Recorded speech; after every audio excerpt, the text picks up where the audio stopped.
Olá, mentes curiosas! Bem-vindos a esta jornada intelectual. Hoje, vamos mergulhar no coração da República Romana para conhecer um homem cuja voz ressoou tão forte que 2000 anos depois, ainda ouvimos o seu eco. Falamos do pai da pátria, o grande orador. Marco Túlio Cícero não foi apenas um político habilidoso ou um advogado brilhante. Ele foi a ponte monumental entre a filosofia grega e o mundo latino. Foi quem nos ensinou que a palavra é a arma mais poderosa da civilização e que a política sem ética é simplesmente tirania. Mas a sua vida não foi um mar de rosas. Foi uma luta constante contra a corrupção, as conspirações e o colapso de tudo o que ele amava. Sua história é a tragédia da inteligência, enfrentando a força bruta das espadas. Uma lição que continua atual hoje, desde seus discursos incendiários no Senado até suas cartas íntimas escritas no exílio. Cícero nos deixou um mapa do dever moral. Como devemos agir quando tudo desmorona? O que significa ser um cidadão em tempos de crise? Essa é a grande pergunta de hoje. Portanto, preparem-se. Vamos desconstruir sua retórica, sua filosofia do dever e sua defesa suicida da liberdade. Vamos entender por que, sem Cícero, o Renascimento e o Iluminismo, tal como os conhecemos, talvez nunca tivessem existido. Antes de começar, um breve comentário. Para dar vida a esta narração, usei ferramentas de inteligência artificial para gerar as imagens que vocês estão vendo. Pensem nelas como uma tela, uma forma de ilustrar as ideias e o ambiente do que estamos contando. Nem sempre serão uma representação literal, mas sim um acompanhamento visual, para que vocês deixem a imaginação voar comigo. Espero de coração que gostem. Para entender Cícero, devemos nos situar no século I a.C. Roma já não era uma pequena cidade-estado, mas um império colossal que devorava a si mesmo. A República, aquele sistema de freios e contrapesos, estava ruindo sob a ambição de generais. Nascido em Arpino, no ano 106 a.C., Cícero não vinha da nobreza romana tradicional. Ele era um homem novo, um homo novus. Isso significava que ele não tinha antepassados cônsules. Tinha que conquistar seu lugar não pelo sobrenome, mas por puro talento. Sua arma escolhida foi a oratória.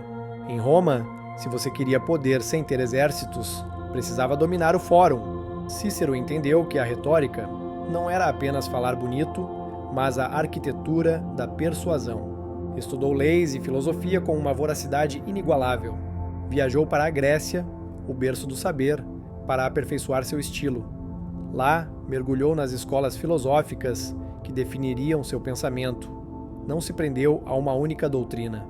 Foi um eclético, pegando o melhor de cada escola para adaptá-lo à realidade romana. Retornou a Roma e iniciou sua ascensão. Sua carreira decolou de verdade com o julgamento contra Verres, um governador corrupto que havia saqueado a Sicília. Cícero, contra todas as expectativas, arrasou a defesa com uma acumulação de provas e uma oratória devastadora. Este triunfo o catapultou. Ele foi subindo degrau por degrau no cursus honorum, a carreira política, até chegar ao topo. No ano 63 a.C., foi eleito cônsul, o cargo mais alto. O primeiro homem novo a conseguir isso em 30 anos. Mas o seu consulado foi um pesadelo. Ele descobriu a conspiração de Catilina, uma tentativa de golpe de Estado para derrubar a República e incendiar Roma. Cícero agiu com mão de ferro. Seus discursos contra Catilina são lendários por sua fúria e precisão. Com certeza vocês já ouviram a frase: "Até quando, Catilina, abusarás da nossa paciência?" Com essas palavras, Cícero não apenas acusava um traidor, mas mobilizava toda a máquina do Estado para se defender. Foi o seu momento de glória suprema. No entanto, a glória em Roma é efêmera. Ao executar os conspiradores, sem um julgamento formal completo, Cícero ganhou inimigos poderosos. Anos mais tarde, seria exilado. Imaginem a dor, o salvador de Roma expulso da cidade que amava. Foi nesses períodos de exílio e retiro forçado, quando a política lhe fechou as portas, que Cícero se voltou para a boa escrita. Se não podia salvar Roma com discursos no Senado, a salvaria educando-a com livros de filosofia. E aqui começa seu verdadeiro legado intelectual. Cícero propôs-se a uma tarefa titânica: criar um vocabulário filosófico em latim. Termos que hoje usamos como qualidade, moral ou indivíduo, foram moldados ou adaptados por ele para traduzir os complexos conceitos gregos. Ele nos deu as palavras para pensar. Analisemos primeiro sua visão sobre a retórica. Para Cícero, a oratória não é um truque. Em sua obra De Oratore, ele defende que o orador ideal não é um charlatão, mas um sábio. Deve conhecer a história, a lei e a ética. A forma sem conteúdo é perigosa. Ele uniu a filosofia com a eloquência. Dizia que a sabedoria sem eloquência é pouco útil para os estados, mas que a eloquência sem sabedoria é, no geral, algo nefasto. É um alerta que ressoa com força em nossa era de demagogos. O bom orador, segundo Cícero, tem 3 deveres: provar a verdade do que diz, deleitar a audiência e comover seus corações. Provar, deleitar, comover, e esta é a trindade da comunicação eficaz que ainda é ensinada hoje. Mas passemos à sua filosofia política. Cícero escreveu A República e as Leis, inspirando-se em Platão, mas com um toque muito romano. Não buscava uma utopia ideal nas nuvens, mas o melhor sistema possível para homens reais de carne e osso. Defendia a Constituição mista. Acreditava que a melhor forma de governo combinava elementos da monarquia, da aristocracia e da democracia. Em Roma, isso eram os cônsules, o Senado e o povo. O equilíbrio era a chave para evitar a tirania. Para Cícero, a república é coisa do povo, res publica, coisa pública. Mas ele definia povo não como qualquer multidão, mas como uma associação baseada no respeito à lei e no interesse comum. Sem lei, não há povo, apenas uma massa caótica. Aqui entra seu conceito de lei natural. Cícero argumentava que existe uma lei suprema anterior a qualquer código escrito, que nasce da própria natureza racional humana. É eterna e imutável. Nenhum senado nem tirano pode anular a lei natural. Esta ideia é revolucionária. Significa que existem direitos que temos pelo simples fato de sermos humanos, não porque o Estado nos concede. Se uma lei humana contradiz a natureza e a justiça, então é uma lei injusta e corrupta. Agora, mergulhemos em sua ética, talvez sua contribuição mais duradoura. Sua obra-prima neste campo é De Officiis, ou Sobre os Deveres. Ele a escreveu como uma carta ao seu filho Marco, que estudava em Atenas, e, ao que parece, não se comportava muito bem. Em Sobre os Deveres, Cícero aborda o conflito entre o honestum, o que é moralmente correto, e o utile, o que nos beneficia ou traz vantagem. O que fazemos quando ser honestos nos custa dinheiro ou poder? Essa é a encruzilhada ética. Sua resposta é categórica: não pode haver conflito real. O que é moralmente incorreto nunca pode ser verdadeiramente útil. Se você ganha poder mentindo, prejudica sua alma e a sociedade. E esse dano é pior do que qualquer perda financeira. Cícero fala-nos de 4 virtudes cardeais que guiam o dever: a sabedoria, a justiça, a fortaleza e a temperança. Mas coloca uma ênfase especial na justiça e na beneficência, que é fazer o bem aos outros. Ele diz uma frase belíssima: não nascemos apenas para nós mesmos. Nossa pátria, nossos amigos, clamam uma parte do nosso nascimento. Somos seres sociais por natureza e nosso dever é servir à comunidade humana. Esta ideia do humanismo ciceroniano foi vital. Ele cunhou o termo humanitas, que não significa apenas humanidade biológica, mas cultura, educação, amabilidade e decência moral. Ser humano é um ideal que se cultiva, não apenas um estado biológico. É fascinante notar como Santo Agostinho e outros pais da Igreja amavam Cícero. Embora fosse pagão, sua ética do dever e da lei natural encaixava-se tão bem com o cristianismo que o consideraram uma alma nobre, quase um cristão antes de Cristo. Mas voltemos à história, porque o final de Cícero é digno de um filme. Após o assassinato de Júlio César, Roma mergulhou no caos. Cícero pensou que a República poderia ser restaurada. Ele se enganou tragicamente ao subestimar Marco Antônio. Cícero, já idoso, voltou à arena política com uma coragem suicida. Proferiu as Filípicas, uma série de 14 discursos atacando Marco Antônio, chamando-o de tirano e bêbado.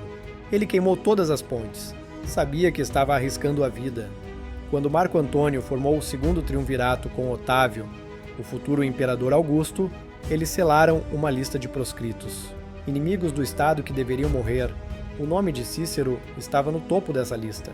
Ele tentou fugir, mas seu destino estava selado. No dia 7 de dezembro do ano 43 a.C., os soldados o alcançaram em sua vila. Dizem que ele ordenou aos seus escravos que baixassem a liteira e ofereceu seu pescoço à espada com dignidade estoica. A brutalidade que se seguiu é estarrecedora. Marco Antônio ordenou que lhe cortassem a cabeça e as mãos. Essas mãos que tinham escrito milhares de páginas de sabedoria e essa cabeça que tinha pensado a república foram pregadas na tribuna do fórum.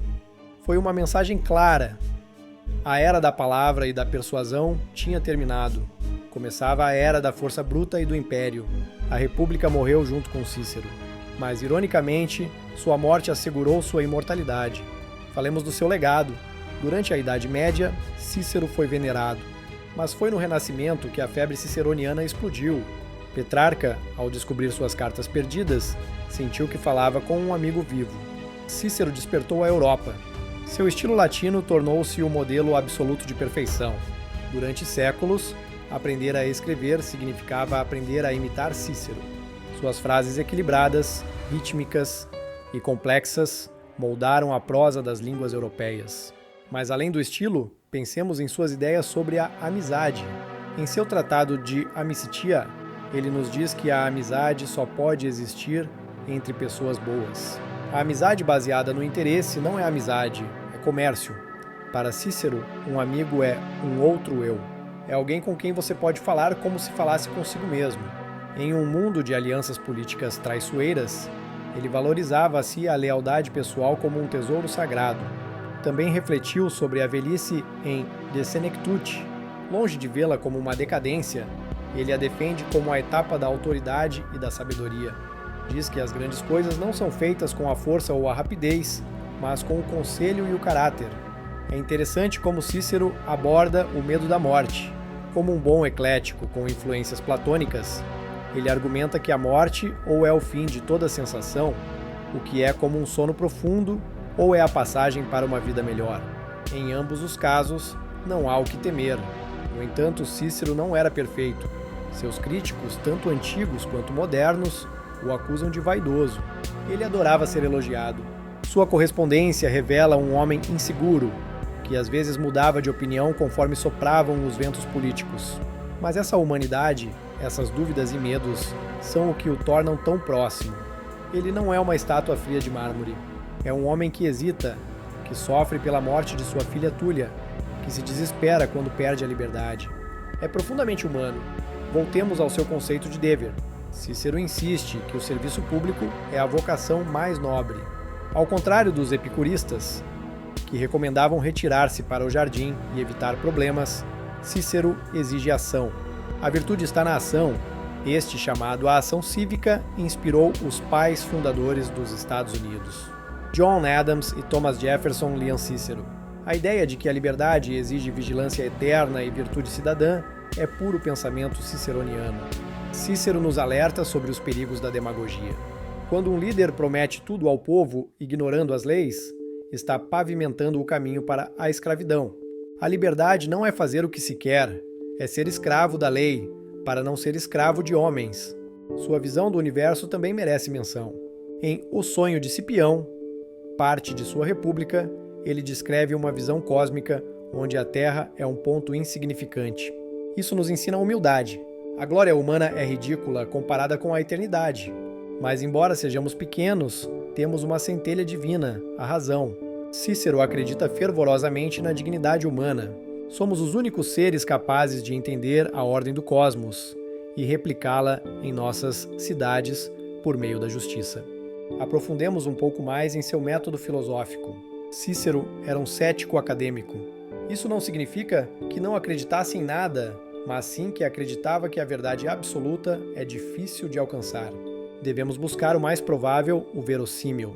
Esta humildade epistemológica é fundamental para a tolerância. Se ninguém possui a verdade absoluta, devemos debater. O Senado era o lugar para esse debate. Quando o debate é substituído pela violência, a sociedade morre. Cícero também transformou a língua latina. Antes dele, o latim era uma língua rude, de camponeses e soldados. Ele a tornou flexível, capaz de expressar matizes abstratos e emoções sutis. Foi o arquiteto do idioma. Imaginem o impacto disso. Sem o latim filosófico de Cícero, não teríamos a linguagem teológica da Idade Média, nem a linguagem científica do Renascimento. As palavras que usamos para pensar hoje têm o seu DNA. Um aspecto curioso é sua relação com a religião. Cícero era áugure, um sacerdote oficial. Embora filosoficamente tivesse dúvidas sobre os mitos, defendia a religião tradicional como um pilar de estabilidade social e coesão do Estado. Para ele, a pietas, o dever religioso, era parte do patriotismo. Não se tratava de fé cega, mas de manter os ritos que uniam a comunidade. A religião era uma instituição política, no sentido mais nobre da palavra. Agora, qual é a crítica mais forte que lhe fazem? Alguns dizem que ele foi um conservador que defendia os privilégios dos ricos, que sua república ideal era uma oligarquia disfarçada. Há verdade nisso. Cícero temia a multidão descontrolada, defendia a concordia ordinum, a concórdia das classes. Queria que os senadores e os cavaleiros, a classe empresarial, se unissem para manter a ordem, mas muitas vezes esquecia as necessidades reais da plebe faminta. No entanto, julgá-lo apenas por isso é injusto. Em seu tempo, a alternativa à ordem senatorial eram os chefes militares, que prometiam pão em troca de liberdade absoluta.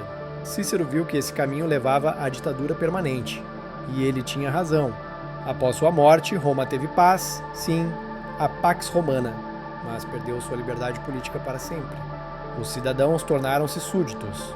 O sonho da República de Iguais desvaneceu-se. Cícero representa a resistência da inteligência civil contra o poder militar. É o arquétipo do intelectual na política, às vezes ineficaz, às vezes vaidoso, mas sempre necessário como consciência moral da nação. Suas cartas são um tesouro à parte. Ao contrário de seus discursos polidos, nas cartas ao seu amigo Ático, vemos o homem nu. Ele se queixa, faz fofoca, brinca, chora. É um dos registros psicológicos mais completos da antiguidade. Em uma carta, ele escreve: se você tem um jardim e uma biblioteca, tem tudo o que é necessário. Esta frase tem sido o consolo de intelectuais durante séculos. Lembra-nos que a felicidade verdadeira é simples e culta. Mas Cícero não conseguiu ficar em seu jardim. Seu senso de dever o arrastou repetidamente para o perigo. Ele não podia ver Roma arder e não fazer nada. Essa incapacidade de ser indiferente é sua maior virtude. Pensemos em sua influência na advocacia. Cícero estabeleceu o padrão da defesa legal. A ideia de que todo acusado merece uma defesa vigorosa e o uso da retórica para desmontar acusações são pilares do direito moderno. Sua técnica da refutatio, antecipar os argumentos do oponente e destruí-los antes que ele os use, continua sendo ensinada em faculdades de direito. Ele era um mestre da psicologia do júri. Também nos ensinou sobre o humor. Cícero era famoso por suas piadas e sarcasmos no Senado. Sabia que o riso pode destruir um argumento pomposo mais rápido do que a lógica. O humor como arma política. Mas seu humor às vezes era cruel e lhe rendeu inimigos. É uma lição sobre o poder e o perigo da palavra afiada. Na política, humilhar o oponente pode ser mais perigoso do que vencê-lo. Perto do fim de sua vida, Cícero escreveu sobre a natureza dos deuses. Ele explora as visões estoicas e epicuristas. Embora cético, conclui que a crença em uma providência divina é necessária para dar sentido à ordem do mundo. Sua vida familiar também foi complexa.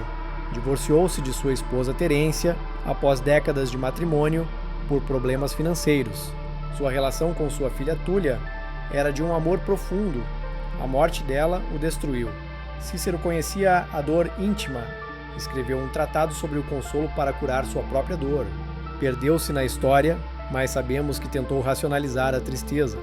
Buscou na filosofia a medicina para a alma ferida. É isso que torna Cícero eterno. Ele não é apenas um político romano.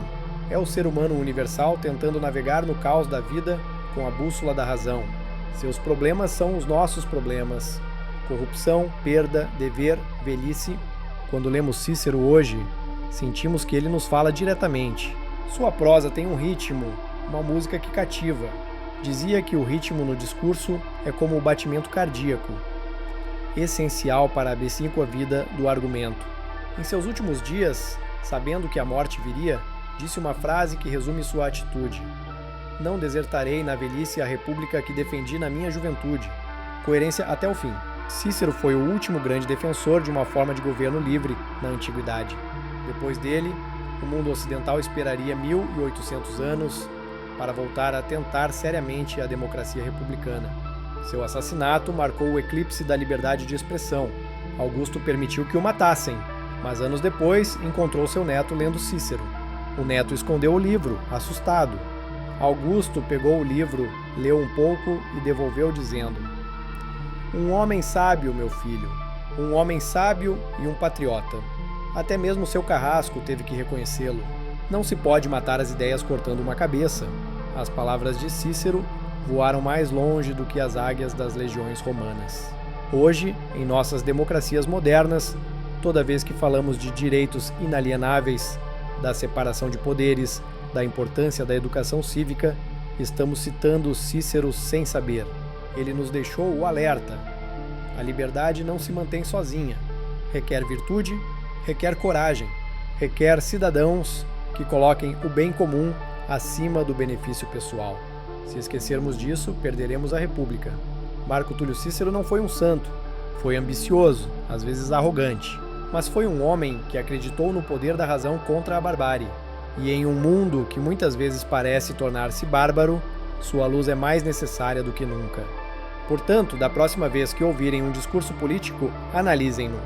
Busca a verdade ou apenas o aplauso? Apela à razão ou ao ódio? Usem o filtro de Cícero. Sejam cidadãos críticos. Essa é a melhor forma de honrá-lo. Percorremos sua vida, desde o jovem estudante na Grécia até o mártir na praia de Fórmia. Vimos suas ideias sobre a lei, o dever e a amizade. Espero que esta viagem tenha acendido uma faísca de curiosidade por este gigante. Se vocês levarem apenas uma coisa deste vídeo, que seja esta: a palavra é sagrada. É o que nos torna humanos. Vamos usá-la para construir, para unir e para defender a verdade, tal como ele tentou fazer. Obrigado por me acompanharem nesta análise profunda. A história da filosofia é imensa e apaixonante, e Cícero é apenas um capítulo, mas um capítulo dourado e imprescindível. Se este conteúdo agregou valor, se os fez pensar, considerem-se inscrever. É que a melhor forma de apoiar este canal e garantir que continuemos trazendo as grandes ideias para a tela. Qual ideia de Cícero mais impactou vocês?